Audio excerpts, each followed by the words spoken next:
Eh, Hola, buenas tardes. Creo que debemos estar todos o casi todos, ¿no? Bueno, me llamo Enrique de la Torre. En primer lugar, les agradezco enormemente que estén ahí, a pesar de las dificultades que supongo que están pasando en sus países.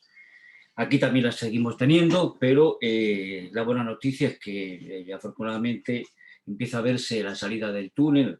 Me refiero, como no, a la cuestión del COVID, ¿no? Espero que en sus respectivos países la cosa mejore y que ustedes se encuentren bien y que no hayan tenido ningún suceso adverso con respecto de esto. Bueno, agradeciéndoles por esto mismo también, por el esfuerzo que están haciendo de poder estar aquí. Hoy quería hablarles sobre el apego. Eh, Les voy a decir un poco lo que quiero tratar, lo que quiero hablar con ustedes. Eh, Voy a hablar del vínculo, de la teoría del apego, de lo que es la definición del apego, de las fases, cómo se construye, los tipos que hay, también los tipos que hay en los adultos, el apego en la terapia con adultos y por último una breve reseña, intentaré hacerla sobre los instrumentos para poder evaluar el apego que existen o algunos de ellos que existen en la actualidad. Bueno, eh, empiezo entonces articulando sobre el apego, ¿no? Sobre el apego y ahora el vínculo en primer lugar. En los estudios que se han llevado a cabo en estos últimos años, en los últimos 15 años, sobre la primera infancia, alcanzan la conclusión de que la edad de 0 a 3 años es la unidad de edad crítica en el desarrollo de la infancia. En este periodo se despliega el desarrollo de la capacidad cerebral del niño al máximo. Da lugar a una proliferación neuronal para posteriormente dar paso a una poda que consiste en la desaparición de aquellas conexiones que no han sido utilizadas. Indicaremos que para el sistema nervioso existen ciertos periodos críticos en el desarrollo, los cuales no se pueden ni adelantar ni tampoco se pueden retrasar. El vínculo con el cuidador primario se produce en uno de esos periodos llamados críticos, donde la confianza en el cuidador es fundada. Este vínculo, desplegado durante el primer año de vida, tiene consecuencias para el futuro del infante, alcanzando un riesgo severo si se interrumpe. Y justamente es esta confianza en el cuidador la que va a ser tomada como referencia en las relaciones futuras que establecerá el niño después, en su momento de adolescente, para alcanzar el tiempo de la adultez. Con respecto de la teoría del apego, debe su existencia al primero, al menos, que la formuló el psicoanalista británico John Bowlby.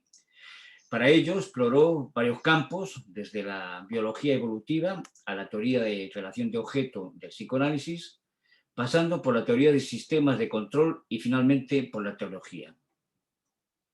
Su origen hay que situarlo en el contexto que sigue después de la Segunda Guerra Mundial, donde la OMS se propone realizar un estudio sobre las necesidades de aquellos niños que no tienen familia. Después del desastre, sobre todo bueno, en el campo europeo, pues había muchos niños que efectivamente no tenían, carecían de familia y eran extremadamente pequeños y vulnerables. Y en este contexto, Bowlby le encargaron y se encarga de lo relacionado con la salud mental, permitiéndole asomarse a las consecuencias que tiene de la deprivación materna en estos niños. En esta investigación alcanza ciertas conclusiones. La existencia de una tendencia natural del niño, enmarcada dentro de la necesidad, por formar un vínculo fuerte y fundamental con una figura materna, y que esta predisposición es producto de una herencia arcaica. Tiene un objeto al que se dirige este vínculo, y es la supervivencia de la especie. Subraya Bowlby que esta tendencia es independiente de otras necesidades, por ejemplo, la de alimentarse. Sobre la teoría del apego, Bowlby postula: lo que por motivos de conveniencia denomino teoría del apego es una forma de conceptualizar la tendencia de los seres humanos a crear fuertes lazos afectivos con determinadas personas en particular, y un intento de explicar la amplia variedad de formas de dolor emocional y trastornos de la personalidad, tales como la ansiedad, la ira, la depresión y el alejamiento emocional que se producen como consecuencia de la separación indeseada y de la pérdida afectiva. Bowley pudo determinar que la capacidad de resiliencia de los menores estaba influenciada por el vínculo formado en los primeros años de vida. Concluye que el tipo de relación que se establece entre el infante y su cuidador es determinante en la conducta y desarrollo emocional que le viene a seguir. El estilo de apego establecido durante la infancia va a desplegarse en los miedos e inseguridades de la persona adulta e igualmente en su estilo de enfrentarlo. Bowley valida la teoría del apego para articular la dimensión del duelo y lo plantea indicando que la ruptura con el cuidador lleva a la ansiedad de separación. De esta manera observa que los mecanismos para afrontar dicha separación serían los mismos que posteriormente tanto niños como adultos van a utilizar cuando pierden a una figura importante amada por ellos. Plantea, pues, que las reacciones ante el duelo y pérdida se estructuran ya en la lactancia y temprana infancia, mostrando muchos rasgos en común con el duelo patológico en los adultos. Oliva y otros señalan que el modelo propuesto por Bowlby se basa en la existencia de 4 sistemas de conducta relacionados entre sí: el sistema de conductas de apego, el sistema de exploración, el sistema de miedo a los extraños y el sistema de afiliación. Bowlby definió la conducta de apego como cualquier forma de comportamiento que hace que una persona alcance o conserve proximidad con respecto a otro individuo diferenciado y preferido. En tanto que la figura de apego permanezca accesible y responda, la conducta puede consistir en una mera verificación visual o auditiva del lugar en que se halla y en el intercambio ocasional de miradas y saludos. Pero en ciertas circunstancias se observan también seguimiento o aferramiento a la figura de apego, así como tendencia a llamarla o a llorar. Conductas que en general mueven a esta figura a brindar sus cuidados. En cuanto a las fases de la construcción de lo que estamos tratando, del apego, se inicia desde el principio de la vida. En los primeros 6 meses se construye y reconoce la figura del apego. En este momento, después, posteriormente, le sucede otro que es más extenso, que se desarrolla desde los 6 meses hasta los 3 años de edad, que es donde se inicia la experimentación y la regulación del apego. La manera de experimentarlo y regularlo es cuando existe, cuando siente el niño una amenaza y entonces realiza una búsqueda de esta figura. También el infante comprueba en esta fase el alejamiento y exploración en momentos valle, en fases de su existencia que son reconocidas por él como tranquilas. Ya al final del primer año de existencia, es capaz de internalizar la relación de apego, dando lugar a una estadía de estabilidad que incumbe tanto al niño como a los demás miembros de su familia. Es a partir de los 3 años en adelante cuando se produce la activación del apego. Se percibe la figura del apego como separada, conllevando la constitución de comportamientos que activan el apego justo para que no se dé la separación. Y el niño cuando el niño ya ha adquirido cierta experiencia que le permite que este despliegue de comportamiento se muestre más sutil y diferenciado de la rabia y el enfado o el lloro que decíamos anteriormente. En la adolescencia se produce el desapego, el duelo y la vuelta, el reapego. Todo ello muy anudado en esta época de turbulencias emocionales y cognitivas. El proceso de individuación, de búsqueda y conformación de la identidad, la irrupción de la sexualidad, hará que se movilice la separación de las figuras parentales, el duelo por el abandono de la infancia y la nueva investidura libidinal de figuras relevantes para el sujeto adolescente, bien sean ya otros adultos o dentro del grupo de iguales de pares. Una vez superado el proceso adolescente, se precipita la adultez, cuyo apego se realizará entre pares, y en la inauguración de las relaciones de pareja, el apego se inscribe entre iguales. Ahora abordamos los tipos de apego a partir de la figura de Mary Ainsworth, que es una psicóloga del desarrollo, que investigó acerca del apego en la década de los años 60 y 70, desarrolló el concepto de base segura y acerca del apego indica ella. El vínculo de apego es el lazo afectivo que una persona o animal forma entre él y una figura específica. Un lazo que tiende a mantenerlos juntos en el espacio y en el tiempo. Mary Ainsworth realizó con sus colaboradores un experimento que se denominó la situación del extraño, para examinar el equilibrio entre las conductas de apego y de exploración bajo condiciones de alto estrés para el infante, para los niños. Es una prueba de laboratorio para medir el apego en niños de 1 a 2 años de edad. Consta de 2 episodios y una breve separación entre el niño y la persona que lo cuida. El objetivo era evaluar la manera en que los niños utilizaban a los adultos como fuente de seguridad desde la cual podían explorar su ambiente, también la forma en que reaccionaban ante la presencia de extraños y sobre todo en los momentos de separación y de reunión con la madre o cuidador principal. Ainsworth encontró diferencias individuales que le permitieron describir 3 patrones conductuales que eran representativos de los distintos tipos de apego en niños. Apego seguro, apego inseguro evitativo y por último el apego inseguro ambivalente. Fonagy, bastantes años después, señala que el apego seguro aparece ansiedad de separación y reaseguramiento al volver a reunirse con el cuidador. Se interpreta como un modelo de funcionamiento interno caracterizado por la confianza en el cuidador, cuya presencia les reconforta.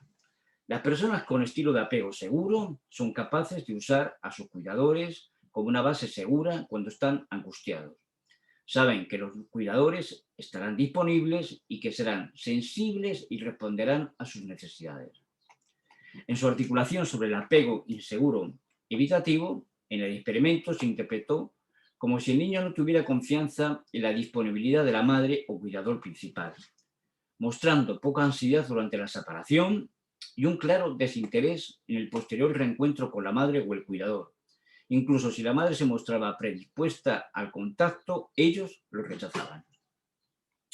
En el apego inseguro ambivalente, el niño muestra ansiedad de separación, pero no se tranquiliza al reunirse con la madre o cuidador. El niño hace una puesta en juego, exagerando el afecto para asegurarse la atención de la madre o del cuidador. Al estar tan preocupados por la ausencia de la madre, los niños no realizaban exploraciones en la situación del extraño. Sus respuestas emocionales iban desde la irritación, la resistencia al contacto, el acercamiento y las conductas de mantenimiento de contacto. Posterior a la postulación de Ainsworth sobre los 3 estilos de apego, se consideró la existencia de un cuarto, por otros autores ya denominado desorganizado o desorientado. Aúna muchas de las características de los 2 grupos de inseguros, que inicialmente fueron tomados como inclasificables. Esto lo señaló Main y Solomon. Botella, otro psicólogo, señala que este tipo de apego, aparentemente mixto, implica a un 80% de niños que han vivido situaciones de maltrato o de abuso. Son niños que muestran una gran inseguridad y cuando se reúnen con la madre o el cuidador principal tras la separación despliegan una variedad de conductas confusas y además contradictorias. Botella señala que estos niños pasan por una situación de colapso en sus estrategias conductuales. Bowlby examinó el rol que juegan los estilos de apego en los afectos de rabia y enfado. Para este autor, la rabia es una respuesta emocional de protesta dirigida a otros. Los sujetos con estilos de apego inseguro transforman esta respuesta en otra que además resulta disfuncional. Otros autores han comprobado que las personas con estilos de apego seguro presentan menos propensión a la rabia, expresan su enfado de manera controlada, esto es, utilizan la palabra, ¿no?, sin señales de hostilidad a otros y siempre buscan resolver la situación una vez que están enfadados. En cambio, las personas con estilos de apego ambivalente y evitativo tienen más tendencia al enfado, se distinguen por metas destructivas, frecuentes episodios de enfado habituales y afectos de corte negativo. Bueno, ahora vamos a abordar los tipos de apego, pero ya en los adultos. Para ello vamos a tomar las palabras de Bartholomew y Horowitz, que indican los siguientes tipos de apego en los adultos: apego seguro, apego rechazante, apego preocupado y apego temeroso. Los tipos de apego en los adultos partirán de la misma base que la infancia, haciendo dos distinciones importantes a tener en cuenta en la medida en que el sujeto avance en su desarrollo. Las personas que se ubiquen como apego para el sujeto serán diferentes. En la adolescencia habrá un momento en que los iguales sustituyan a los padres, fundamentalmente a la madre, al igual que la pareja tomará un lugar relevante respecto del apego. El segundo distingo es que si en la niñez el apego se relacionaba con la seguridad en sí mismo y la continuidad entre el niño y la figura del apego, la confianza o no en el cuidador conllevará un buen o no soporte propio. En la adultez, en cambio, ya no existe dicha paridad, de tal forma que el sujeto podrá tener una valoración positiva de sí y rechazante del otro exterior.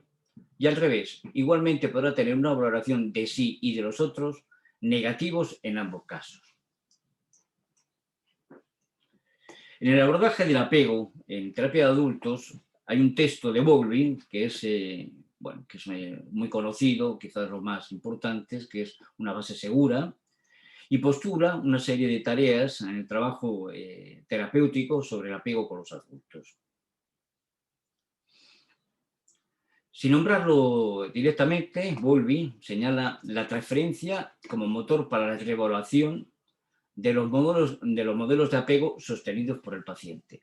Para Bowlby, el terapeuta que interviene bajo la teoría del apego está llevado a considerar que su paciente pueda explorar sus modelos representativos de sí mismo y de sus figuras de apego con el fin de volver a evaluarlos y reestructurarlos a la luz de la nueva comprensión adquirida y de las nuevas experiencias vividas en la relación terapéutica. En su intervención con el paciente, para alcanzar el fin que se propone, Bowlby describe que la función del terapeuta puede ser descrita en 5 puntos principales. Primero, proporcionar al paciente una base segura desde la cual explorar los diversos aspectos desdichados y dolorosos de su vida pasada y presente, en muchos de los cuales les resulta difícil o tal vez imposible pensar y reconsiderarlos sin un compañero confiable que le proponga apoyo, aliento, comprensión y en ocasiones hasta el hecho de ser una guía para el propio paciente. Segundo, ayudar al paciente en sus exploraciones, alentándolo a considerar los modos en que entabla relaciones con figuras significativas en su vida presente, cuáles son sus expectativas con respecto a sus propios sentimientos y conducta y con respecto de los otros, de los demás. ¿Qué tendencias o inconscientes pueden estar poniendo en juego cuando elige una persona con la que espera mantener una relación íntima y cuando crea situaciones que lo perjudican? Tercera consideración, la terapia. La relación particular que se establece entre los dos, la transferencia, alienta al paciente a examinar sus vínculos de apego. En la relación, el paciente introducirá todas las percepciones, las construcciones, las expectativas de cómo puede sentirse y comportarse con él una figura de apego dictada por sus modelos operantes de los padres y del sí mismo. Cuarta consideración de Bowlby. El terapeuta alentará al paciente a considerar el modo en que sus percepciones y expectativas presentes y los sentimientos y acciones que aquellas originan pueden ser el producto de acontecimientos y situaciones que enfrentó durante su infancia y su adolescencia, sobre todo los vividos con sus padres, o bien el producto de lo que ellos pudieron contarle en repetidas ocasiones. Bowlby señala que este es un proceso doloroso y difícil, y no pocas veces exige que el terapeuta permita a su paciente considerar como posibilidades las ideas y los sentimientos con respecto a sus padres que hasta el momento consideraba inimaginables e impensables. Al hacerlo, el paciente puede sentirse afectado por fuertes emociones y por la necesidad de realizar acciones, algunas dirigidas hacia sus padres y algunas otras hacia el propio terapeuta, y muchas de las cuales considera atemorizantes o extrañas e inaceptables. Quinta consideración a tener en cuenta, que es la de capacitar al paciente para reconocer que sus imágenes, los modelos que ha tenido de sí mismo y de los demás, derivadas de las experiencias dolorosas del pasado o de mensajes equívocos provenientes de los progenitores, pero con demasiada frecuencia llamadas o denominadas erróneamente en la literatura como fantasías, pueden o no ser apropiadas para su presente y su futuro, o efectivamente pueden no haber estado nunca justificadas. Una vez que ha captado la naturaleza de sus imágenes, modelos, dominantes, y que ha rastreado sus orígenes, puede comenzar a comprender qué lo ha llevado a verse a sí mismo y al mundo de esa manera, y por lo tanto a sentir, pensar y actuar como lo hace. Entonces, está en condiciones de reflexionar sobre la exactitud y adecuación de esas imágenes, modelos y sobre las ideas y acciones a las que conducen. A la luz de sus experiencias presentes con personas emocionalmente significativas, que incluyen también, por supuesto, a la persona del terapeuta, igual que a la figura de sus padres, y él mismo en relación con cada uno de ellos. Una vez que el proceso se ha puesto en marcha, él empieza a ver las antiguas imágenes, modelos, por lo que son, los productos no irracionales de sus experiencias pasadas, o de lo que le contaron en repetidas ocasiones, y por tanto a sentirse libre de imaginar alternativas más ajustadas a su vida presente. Con estos medios, el terapeuta espera permitir a su paciente que deje de ser un esclavo de los viejos e inconscientes estereotipos y que sienta, piense y por fin actúe de manera nueva. Por último, quería hacer una breve referencia a ciertos instrumentos para poder evaluar esta cuestión del apego, ¿no? En primer lugar, nombrar la escala de Massey-Campbell, que es un instrumento que valoriza la conducta del cuidador y del bebé frente a una situación de estrés para el bebé. El objetivo consiste en elaborar criterios observacionales, claros y conductuales que reflejan la calidad del vínculo entre la madre, cuidador y el bebé. La pauta contiene 6 elementos de apego: mirada, vocalización, el tacto, el sostén, el afecto y la proximidad. Los indicadores se evalúan sobre el apego seguro, el evitante y ambivalente. Otro instrumento que les quiero señalar es el CAMIR de Baluerka, Lacasa, Gorostiaga, Muela y Pierre Amber. Es un cuestionario del año 2011 que mide las representaciones de apego y la concepción de funcionamiento familiar en la adolescencia y principio de la edad adulta. Consta de 32 ítems que el evaluado debe de responder en una escala de 1 a 5. Las dimensiones de apego permiten conocer las características de las representaciones de apego. También permiten estimar el estilo de apego de la persona que participa. Y por último, señalarles un cuestionario de relación RQ de Bartholomew y Horowitz, que lo hemos nombrado anteriormente, del año 1991, que es un cuestionario que permite diagnosticar el estilo de apego de la persona mediante 4 descripciones generales de relación afectiva. Evalúa el estilo afectivo, las relaciones interpersonales, no referida a la relación de pareja actual. Permite un diagnóstico del estilo de apego categorial, pero también permite valorar a los sujetos en dimensiones afectivas. Bueno, pues hasta aquí ha sido lo que he traído ante ustedes para su valoración. Les agradezco enormemente que me hayan escuchado durante este rato. Espero que haya sido de su agrado y que les proponga cosas en la cabeza para poder trabajar sobre ellas posteriormente o que les pueda ayudar a entender cosas en la consulta. Y por supuesto, por último, agradecer a CUPE la oportunidad que me ha dado para poder estar ante ustedes de esta manera tan significativa y tan importante para mí, ¿no? Bueno, si les parece, plantear las preguntas que quieran hacer, si las quieren realizar, e intentaré ir respondiéndolas en la medida que vaya conociéndolas, claro.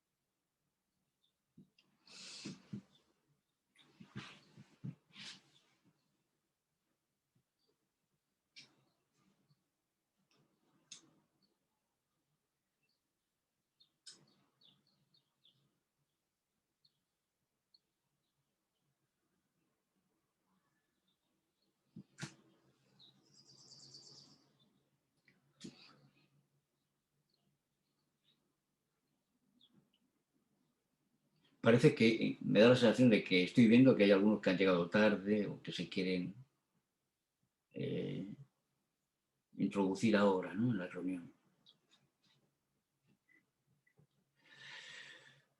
Bueno, la verdad es que no veo ninguna pregunta. No sé si las tienen que hacer o...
Enrique, ¿me escucha?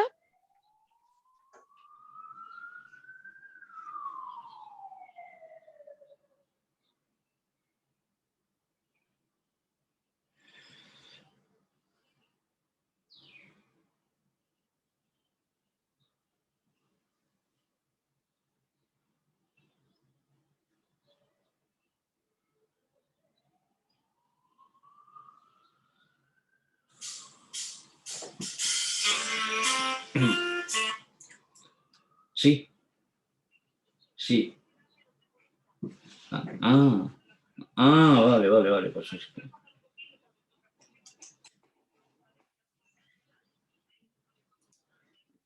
Vale, de acuerdo, muchas gracias. No, que estaba esperando y no aparecía ninguna. Venga, hasta ahora. Gracias.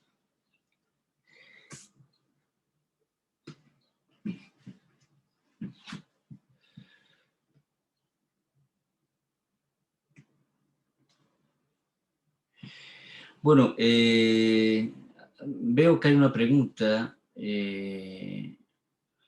No sé si es una aseveración, voy a empezar por esta, que la formula Andrés Felipe Cárdenas, ¿no?, que dice cómo el apego emocional puede traer dificultades en los procesos educativos.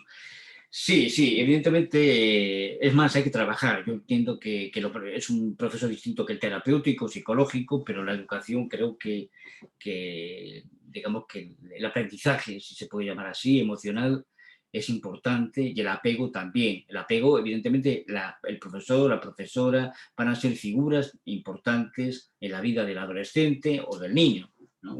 Y como hemos dicho, hemos querido decir, pues va a depender justamente pues de cómo haya sido, cómo haya intervenido esa primera figura del cuidador principal, que normalmente o habitualmente suele ser la madre, pero va a depender de eso, es decir, es una transferencia realmente, ¿no? Así como la relación haya sido con la madre, así va a ser con los profesores, por ejemplo, ¿no? Y el aprendizaje emocional o el desarrollo emocional en la escuela, sí, sí, va a ser, creo que de primer orden, muy importante, ¿no? Eh, sí, Yuberkis pregunta para todos que si hay varios tipos de apego. Sí, hemos articulado que hay varios tipos de apego. Eh, Fundamentalmente en los niños hemos tratado que hay tres, en los adultos hay alguno más, pero todos están basados en, justamente en el apego infantil, a partir de los adultos también. Y sí, hay varios que depende, el apego seguro es el apego que justamente el, el que va a proporcionar que el futuro adulto vaya a poder enfrentarse y afrontar las dificultades que la vida misma le va a traer, ¿no? Sin embargo, si es un tipo de apego evitativo, el niño lo que va a hacer va a ser no tener tanta confianza en los cuidadores o posteriormente, como hemos dicho, los profesores, ¿no? Eh,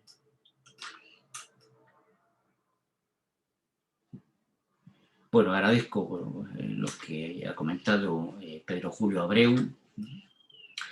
Sí, hay un libro fundamentalmente, Madeleine Llanos, me pregunta si hay algún libro sobre el tema, sí, sí. Es decir, por ejemplo, hay uno que es La base segura de Bowley, es un libro muy, muy, muy interesante y que incluso creo que lo pueden obtener por internet porque ya los derechos editoriales ya deben haber caducado. La cuestión es que lo pueden obtener por internet. Se titula Base segura y habla de toda esta cuestión que tiene que ver con el apego. Es un libro fundamental.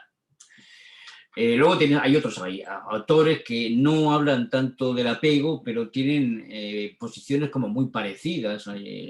Por ejemplo, Bion, que también pertenece a la escuela inglesa, también nos habla de cosas, de la importancia justamente del cuidador o de la madre, ¿no? Winnicott, que también trabaja con los niños, nos vuelve a repetir la importancia de que haya una madre, digamos, buena, como Melanie Klein también apuntaba, ¿no? Pero este mismo que estamos hablando, de Bowlby, es un libro fundamental, fácil, muy fácil de leer, muy interesante además, y muy actual, eh, por supuesto, ¿no? Hay una pregunta de Erika Medina que la hace y dice que cómo el apego afecta a la conducta del niño o adolescente cuando sus padres no viven juntos y ambos padres tienen pareja, no es la madre quien lleva la agenda de todo y esto no se atreve a soltar a sus hijos sobre protección. Claro, todo esto, es decir, eh, claro, si es una sobreprotección ya estamos diciendo muchas cosas o algunas cosas, ¿no? Esto no va a ser bueno para el niño porque no va a tener la solvencia del apego. Y la solvencia del apego consiste en un principio de que haya alguien ahí que esté para cuando el niño se angustie y que responda. Pero evidentemente el cuidador principal a lo largo de toda esa evolución que hemos dicho que es los 3 primeros años, le enseña, le transmite que la capacidad de explorar el mundo la tiene. Es decir, la tiene y que siempre ella estará ahí, el cuidador principal, para poder ayudarlo, ¿no? Si, quiere decirse que le anima de alguna forma que explore el mundo, que sea valiente, que investigue, y eso es lo que le va a dar seguridad también a la criatura, al infante, ¿no? Si hablamos de sobreprotección, estamos hablando de una posición absolutamente distinta. Es decir, esto no le va a dar una base segura al niño, todo lo contrario, va a crear una dependencia el niño. Pues de la figura, en este caso, pues de la madre, que debe ser que no se fía o que no cree que su hijo esté para explorar, por ejemplo, si utilizamos los términos de Wolby, ¿no? Del apego, ¿no?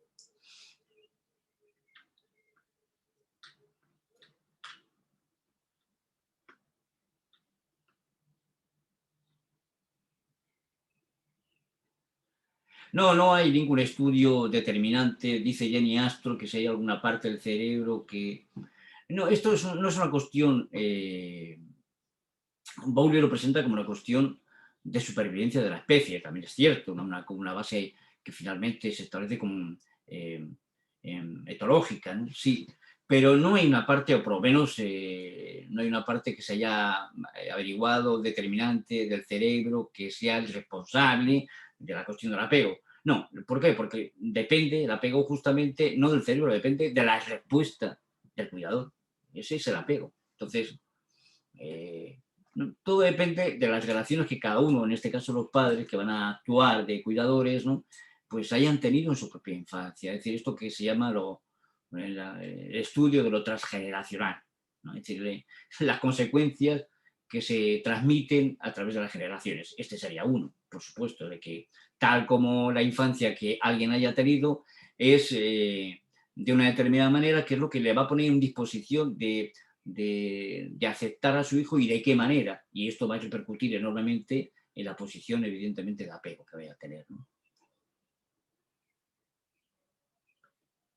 Bueno, sabemos que el apego es positivo justamente cuando el niño, si nos referimos a la figura del niño pequeño, cuando evidentemente cuando se acerca, nos busca, se tranquiliza, ¿no? Evidentemente. Muchas veces, como hemos dicho, en los momentos valle es una cuestión de exploración, es decir, saber que estás ahí, es decir, pero que también se va a ir desarrollando de que la seguridad del cuidador, y ese es el apego seguro, le va a proporcionar el que él investigue y que explore. Ahí es cuando vamos a saber que el apego es positivo. No va a ser positivo, pues en referencia, por ejemplo, va a ser negativo, por lo tanto, pues en referencia a lo que decíamos antes de la madre sobreprotectora, mal asunto. ¿Por qué? Porque el apego va a ser negativo, evidentemente va a crear una dependencia, obviamente. Alguien pregunta a Marilyn Hernando que si el niño duerma con sus padres afecta negativamente a la conducta del niño. Eh, bueno, habría que decir, ciertamente no somos nadie para preguntarle a los padres por qué hacen esto, ¿no? Pero eh, digamos que no, es decir, los padres y el niño deben de saber, todos deben de saber dónde se acuesta cada uno, es decir, cuál es su lugar. Entonces, es decir, esa confusión de lugares, ¿no? Es decir, por confusión de lugares porque, a no ser que sea una situación de privación económica, donde pues vivan todos en el mismo lugar y no haya habitaciones propias o camas propias, ¿no? Cosa que también podría suceder o que sucede en determinadas partes del mundo, desgraciadamente en la actualidad también, ¿no? Pero en una situación más o menos normalizada o que conocemos como el mundo occidental, con sus más o menos desarrollos económicos, cada uno tiene una habitación o habitaciones compartidas con los hermanos, esos son sus lugares. Y el de los padres, su lugar, ¿no? Entonces, ¿va a afectar negativamente? No va a afectar positivamente, justamente porque va a haber una confusión. Y las confusiones para los niños, la verdad es que no les viene nada bien.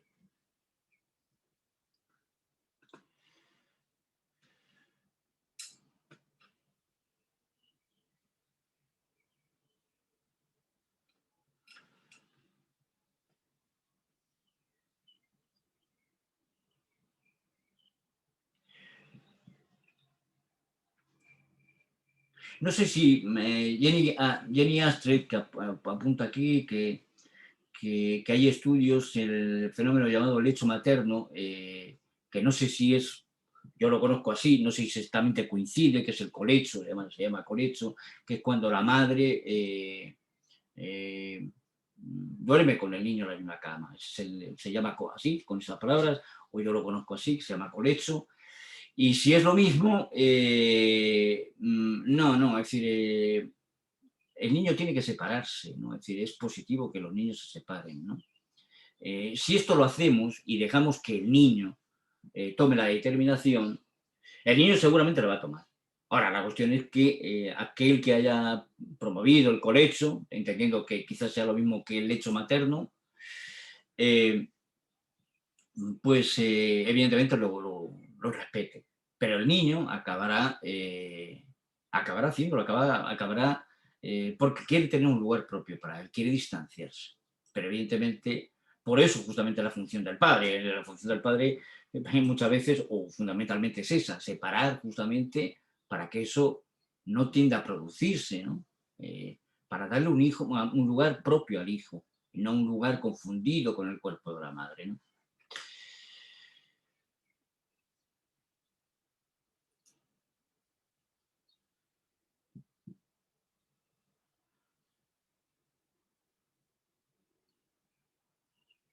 Bueno, dice aquí Naomi Vázquez que la persona con quien se forjan estos vínculos de apego deben ser la padre y la madre, pero ¿qué pasa cuando están ausentes? Bueno, también hemos dicho una cosa que es importante, ¿no? Que se trata del cuidado principal. Es decir, el cuidado principal puede ser cualquiera que tenga ese lugar, que ocupe ese lugar, es decir, que atienda al niño. Es decir, eso no significa que tenga que ser necesariamente la madre o necesariamente el padre. Eh, o, no, puede ser aquel que quiera ocupar ese lugar y que por lo tanto lo ocupe y que atienda al hijo y lo atempere, ¿no? También, porque se trata de decir, cuando una madre o una persona acoge en sus brazos a un niño, no solamente lo está sosteniendo, esto lo decía hace ya tiempo en Winnicott, ¿no?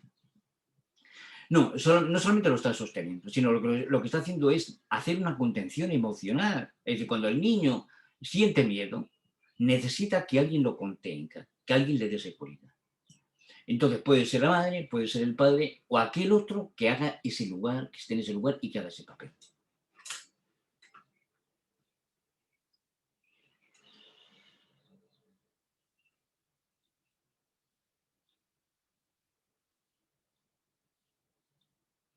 Dice aquí Yasmín Paniagua que si la adolescencia que comienza el desapego, sí, tiene que empezar a separarse para tener una identidad, es decir, se tiene que hacer un duelo, ¿no? El duelo de la infancia y también de sus figuras principales, ¿no? Y que si esto que afecta tanto al adolescente, si le afecta vivir lejos de la madre por cuestión de separación de los padres, ¿no? Sí, sí, evidentemente le puede afectar, pero también en la medida pues es decir, no especialmente, no necesariamente porque haya habido separación, sino porque cómo haya sido la separación, el tipo de apego que se haya podido dar en la infancia y por lo tanto cómo ha arribado a la adolescencia, eso sí es importante, más que por definición, ¿no? Es decir, la definición que podemos buscar es esa de que, bueno, o que es bastante popular, ¿no? Los niños de hijos separados sufren. Bueno, no necesariamente, ¿no? Porque ya estamos inscritos en una cultura donde la separación y los divorcios son bastante eh, corrientes, es un hecho más de la vida y no tienen por qué sufrir si se hacen las cosas de una determinada manera, es decir, si se les da seguridad a los niños, ¿no? Si, si van a dejar de ver a uno de los dos progenitores, seguramente van a quedar bastante afectados, como es lógico, claro.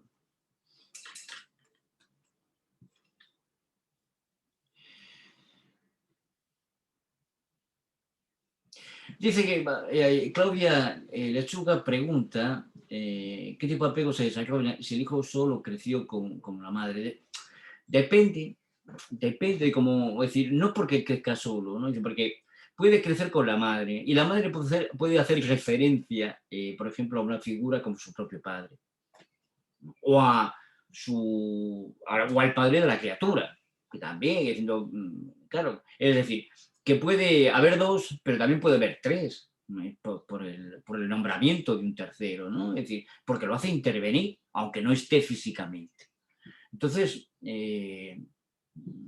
depende, ¿no? Es decir, el apego que se puede desarrollar puede ser un apego positivo, pero claro, eso sí significa pues que también que permita que el hijo se exponga pues, a explorar el mundo y que pueda encontrarla a ella y quizá también a otras figuras ante las cuales puede ir y puede preguntar o puede pedir ayuda o puede contar con ellas.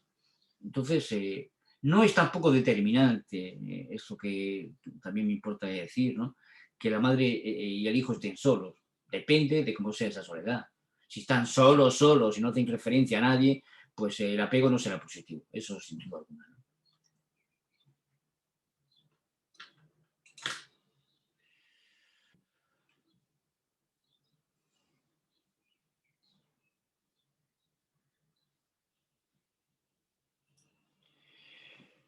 Bueno, Leslie Solórzano pregunta si hay algún libro para un adolescente de 12 años, cómo puede ayudarla cuando vive lejos de su madre, ¿no?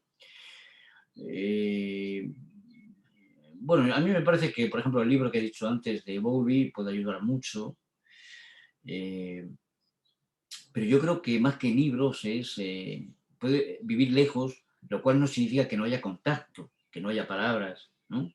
Las palabras transmiten emociones, transmiten afecto. Yo creo que eso es lo importante.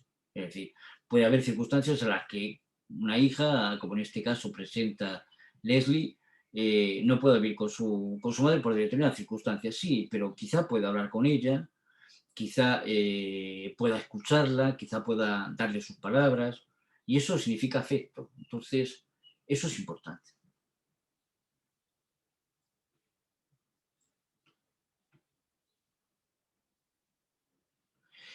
Eh, Miss Loreto Vargas pregunta que si el desapego tiene que ocurrir, debería ocurrir siempre, o sea, el desapego en la adolescencia, y si no, ¿qué pasa?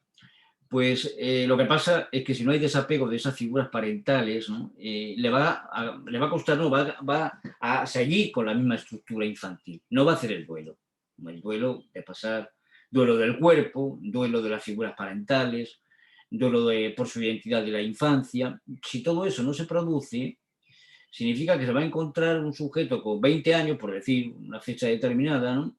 Y que no va a corresponder, es decir, sus respuestas van a ser disfuncionales, va a encontrarse que está en un mundo que no le pertenece, que no va a saber ubicarse en el mundo en el que está por la edad, pero no mentalmente. Es decir, va a tener pues, unos problemas importantes que tendrá que afrontar eh, solo con ayuda, seguramente con ayuda, ¿no?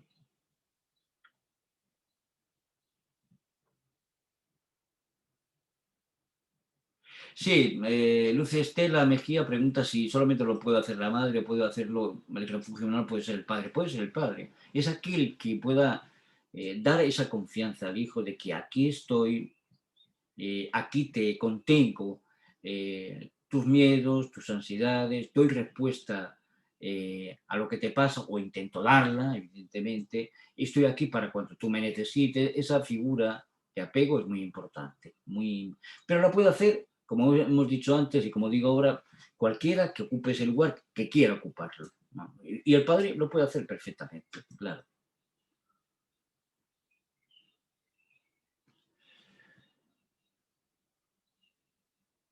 No, aquí, por ejemplo, Enrique John Top pregunta qué cosas son las estrategias o habilidades pertinentes para no depender del apego. No, no, no. Es decir, esto hay un error importante aquí en lo que, bueno, un error, no sé si es un error, tampoco es quizá hablar demasiado, ¿no? Muy rápidamente, ¿no? Sobre, para no depender del apego, primero lo que he escuchado al leerlo, o lo que escucho es que hay que desprenderse del apego. No, no, porque está fundado en un vínculo, en una relación humana. Es decir, no podemos desprendernos del apego, ¿no? Es decir, del apego vamos a depender, ¿sí? Vamos a depender porque nos hacemos con otros, es decir, eso es una evidencia, es decir, somos quienes somos porque nos hemos hecho con otro humano, es una condición de la existencia.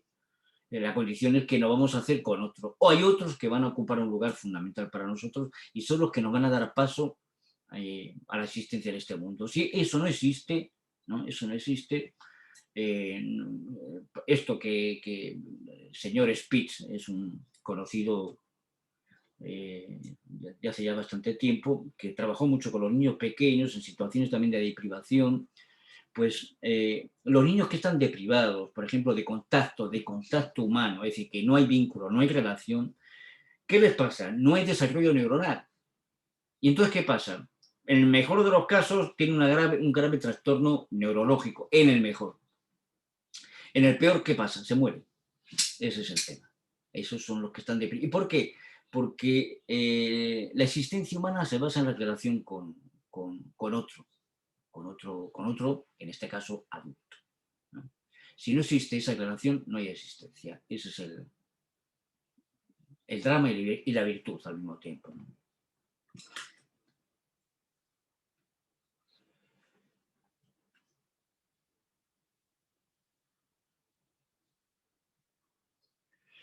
Sí,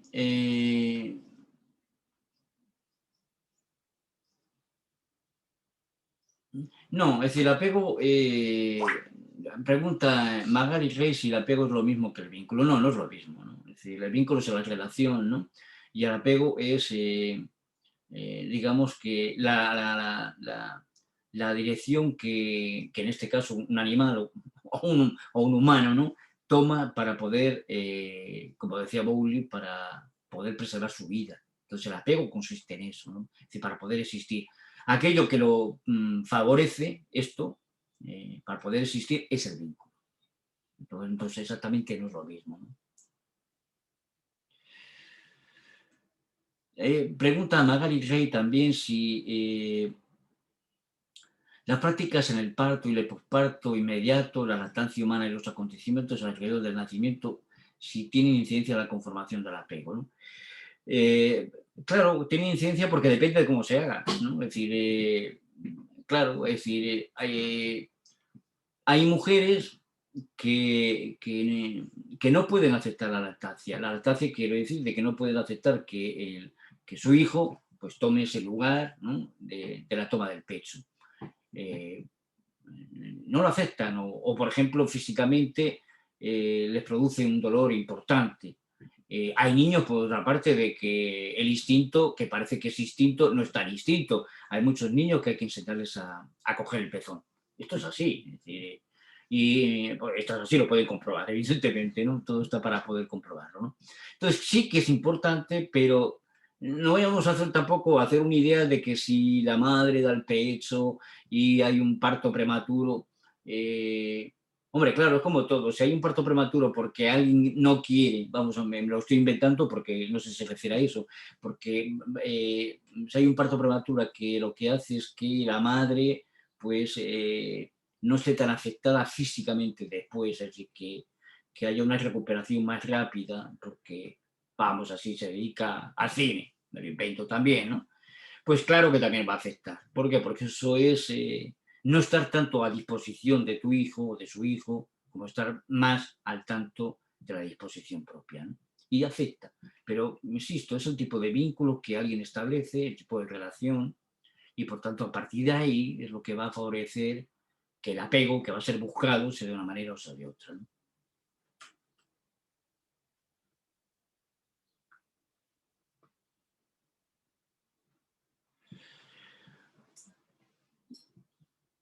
Bueno, Noemí Vázquez indica algo, dice que en la cultura latinoamericana hay muchos casos en que las experiencias negativas del individuo no le permiten, quizá hay un estancamiento que les impide seguir creciendo y cómo podremos ayudar a estas personas. Bueno, esto no es solamente, no sé si es propio de la cultura latinoamericana, pero esto es propio de cualquier sociedad, de cualquier cultura. Eh, no sé, quizá haya experiencias más radicales en algunos países o en algunas latitudes que en otros, ¿no? Claro, ¿no? Seguramente en África es diferente que en China, es diferente que en América del Sur y diferente que en Europa.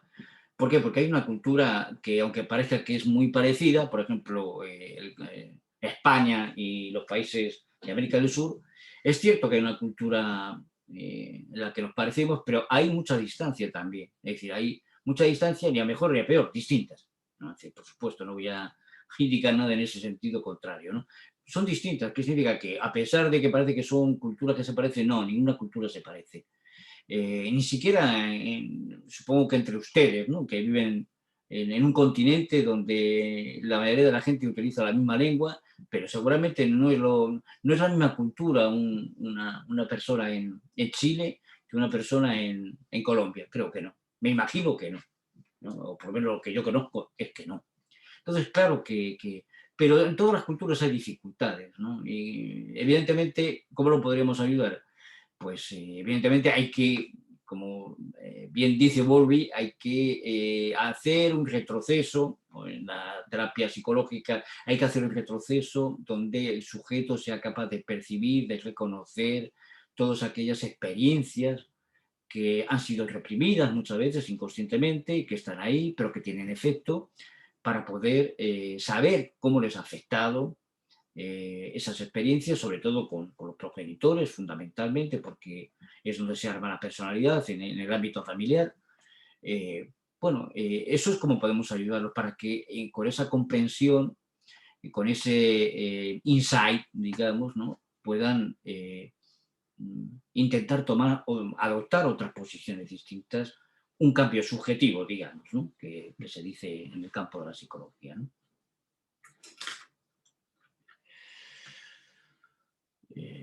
Bueno, Minela Penagos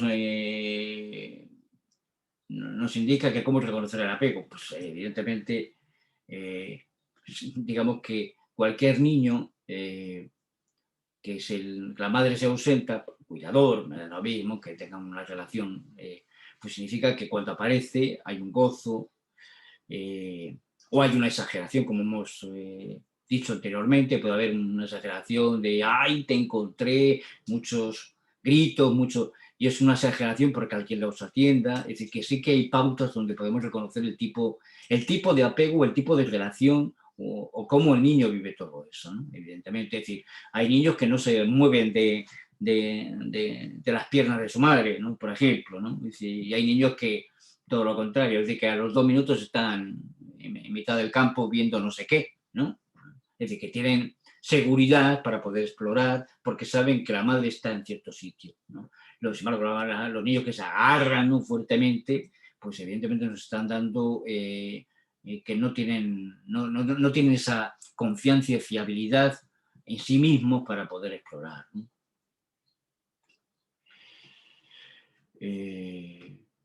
Bueno,